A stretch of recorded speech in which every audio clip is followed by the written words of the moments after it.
దెబ్బలు తిన్న రాయి అపురూపమైన శిల్పంగా మారుతుంది. కాని దెబ్బలు కొట్టిన సుత్తి మాత్రం అలానే ఉండిపోతుంది. అందుకే ఎవరు నిన్ను విమర్శించినా, విలువ లేకుండా చూసినా బాధపడకు. వాటిని ఓర్పుతో సహించు. నిన్ను మించిన వారు ఎవ్వరూ లేరు అన్నట్లు కాలమే నిన్ను నిలబెడుతుంది. కాస్త ఓపిక పట్టు చూడు.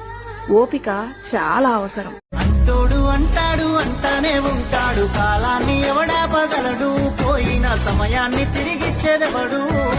లంగలు దొంగలు నీ చుట్టే ఉంటారు, మంచోడు ఎవడీడలేడు, ముంచటోళ్ళీడ ఎక్కువయ్యారు.